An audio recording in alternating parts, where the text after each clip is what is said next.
Welcome to The Relay, the legal show for personal injury law firm owners, presented by Lexamica, the #1 attorney referral network. I'm your host, Gabriel Stiritz, and joining me today is John Nachazel, Chief Operating Officer of Mike Morse Law Firm and co-author of Fireproof, a 5-step model to take your law firm from unpredictable to wildly profitable. With over 13 years at one of the country's most successful personal injury law firms, John brings a wealth of knowledge on operational excellence, scaling systems, and building resilient law firm businesses. Today, we're getting into the frameworks that can help you navigate the rising costs, talent challenges, and technology disruption to create a more profitable and sustainable practice. So diving right in here, John, the fear I hear from law firm owners across the country is running my firm is getting harder and more expensive. You've literally written the book on making firms fireproof against these pressures. Super excited to have you on the show and to get your thoughts on what's going on and how law firms can survive in this new environment. Very excited to be here. Thanks for having me. Absolutely. So just to open things up, I think the top of mind thing that I'm seeing is that we have what I would say is a marketing economics crisis, for lack of a better word, which is that channels are getting more expensive every single day. I actually just did a podcast interview with Ben Glass, another guy who spends a lot of time thinking and talking in the industry about this, mostly for smaller law firms. You're working with mid-sized to large law firms a lot. I'd love to hear your thoughts. What's going on right now? What are you seeing? So, what I'm seeing is exactly what you said. There's a lot of brand new players with huge, deep pockets, whether it's private money, whether it's larger national players with greater aspirations to continue spreading geographically. I would say this, jumping ahead to, okay, it's happening. What can we do about it? Is we've had a big player come into our market as of last spring. And it hasn't affected us even a little bit. In fact, it's kind of interesting that John, just real quick, this big player, is this someone who's nationally been around for a while, or is it new money coming into the market? I'm not asking you to name names, I'll kind of name to explain the case I'll name study. names. Yeah. It's Morgan and Morgan. Okay. So they're coming to every market eventually. No great secret. So it has not harmed us. It has not impacted us. Now we're a significant spender in our market, so that's part of the deal. But part of what happened was a firm like us. The way I think of it is that there's trees, and a big breeze came through, and dead leaves all fell to the ground. And the good, strong ones actually had more space to grow and are hardier. So, if anything, it didn't hurt us. We didn't feel it. And if anything, it just educated the market on the need for attorneys, which was great. So, it grew the size of the pie, and it also shook away all of the smaller players and maybe made it more disheartening for them to even enter and try to compete. So it hasn't really harmed us. And I want to get into why I think it didn't really harm us. Yeah, absolutely. I'd love to hear. Quick question. Would you consider, and look, I know Mike Morse is very significant. Would you still consider yourself at the end of the day a local brand presence Yes. or larger than that? No, that's exactly where I'm going with the answer. And that's what it is we have very credible evidence. We have a sustainable competitive advantage against these large outside firms because Mike is known in the community for he's given over 300,000 backpacks away to the poor in our community for over a decade. Every year he hosts for many years in a row the largest pet adoption event here at the Paw Firm for the day for Michigan Humane, and he's given them $1 million.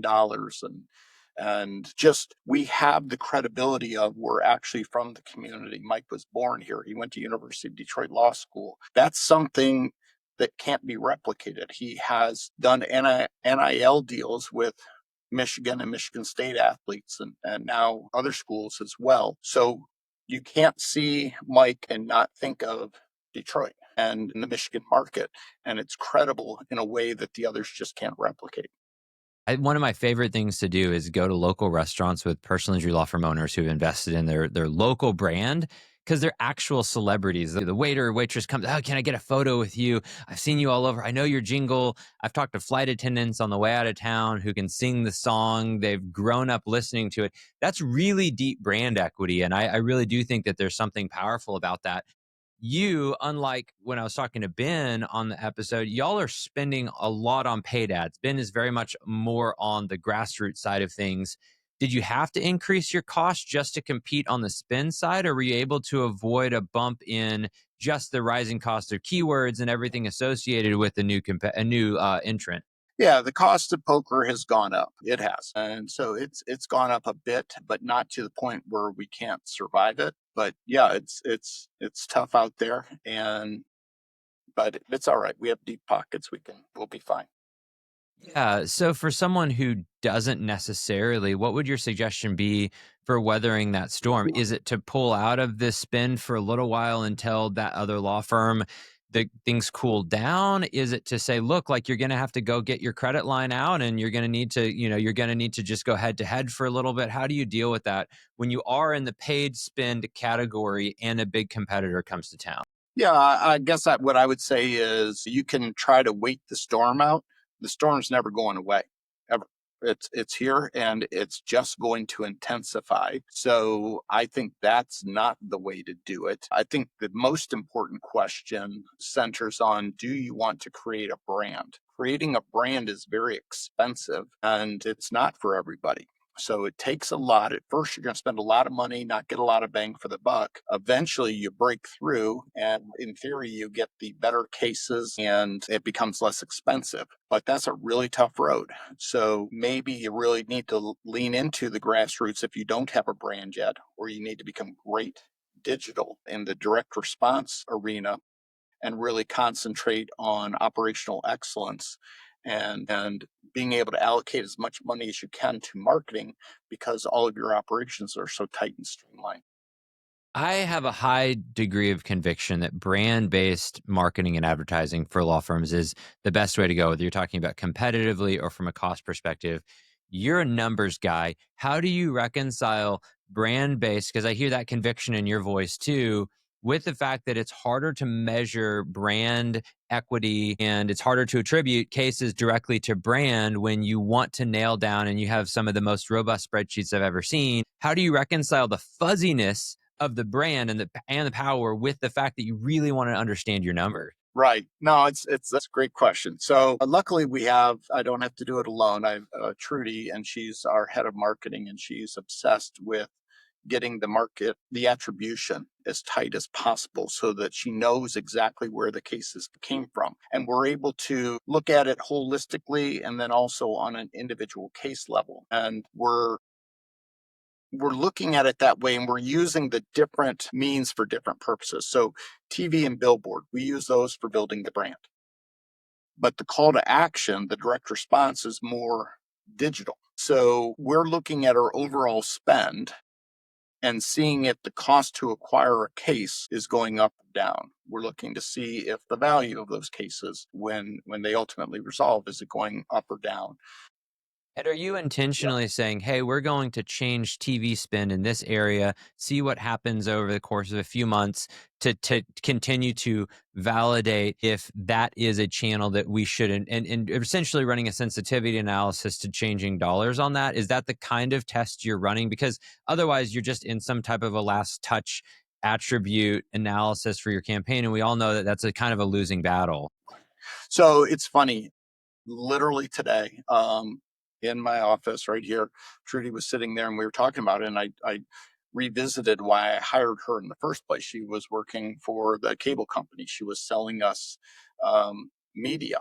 And what I told her was I loved her A/B testing.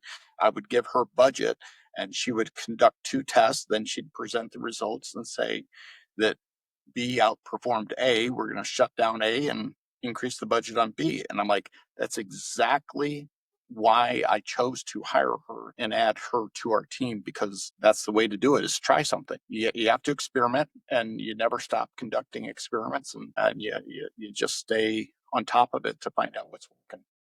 Absolutely. And I think my camera's having difficulties, but I am very much here still. We're just going to roll with it. Yeah. So how do you decide then? So I mean, let's talk a little bit about the technology side of things.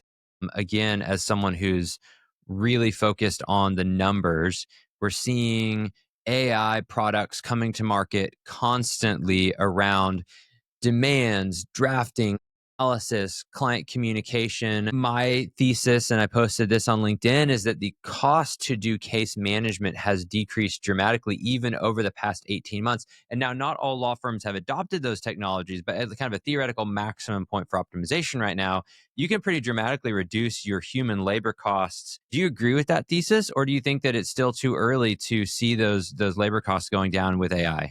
So I think it will happen, in my opinion. It has begun to happen, and we are, and others are realizing the gain, but it pales in comparison to what's actually we're looking at. I see advances every 3 months. Someone is leapfrogging somebody else, and it's just staggering. And I think we have barely scratched the surface. Yes, benefits have happened, but in the next year, the next two, Mhm. 3 years at most, that's when we'll look back at the wild change. Because right now, the techniques and tools are still being perfected. Even once they're perfect, there's going to be a lag, and are people going to adopt it? So I think we barely touched what it's going to be. So, I mean, I think one of the things that's crazy right now is the rate of change, like you alluded to. Mm, I think that at some point, I don't know that that's going to slow down. And so I think that you're going to have to pick a horse at some point. It may be too early in the race, but you got to get riding because it feels like everyone else is walking or running. And then some people are getting on horses and going. And the scary thing is, I'm running and I got to get on a horse that's running and I got to make sure it's the winning horse. Yes. How are you thinking about that? Are you testing AI tech? Have you implemented it yet? Are you saying, hey, it's too early to get on a horse? Where are y'all? Yeah. All right. So I'll share this. So we've tried some stuff. One of the things we've done recently is we've been to the Microsoft Technology Center here in Detroit, and we looked at all of their investments in the AI and how it could possibly be applied to law firms. We have partnered with some of the major players, more than one of the major players in the space, and tried their products and tried to realize gain from it. And then we've even tried to invent some of it on our own with two different ventures. And I'll just share my personal philosophy on it is, if we can resist the idea of inventing stuff by ourselves and patiently sit there and wait for someone to develop the technology and focus on being really fast adopters, I think financially that makes the most sense if we can exercise that patience and discipline to not just say, we have a need today, let's go invent it on our own. Instead, sit there and wait, save your money, and as soon as somebody invents it, be a really fast adopter of the tools that somebody else is building. Well, you answered my question about build versus buy perfectly. That's amazing. So, just kind of throwing out some names here. Even Up, you've had for 2 3 years now. Now you've got Even Up, Supio, you've got Litify and Favine putting in AI features. Yes. Do you think that the best approach is to say, almost on a year by year basis, let's take the best currently available product, pull that in. We may have to change that next year, but it's worth it? Or it's still too early to really push because the time to adopt and implement and train your team on these is going to outweigh the benefits you get over a 12 months lifespan on some of these products that are going to be out innovated in a year from now?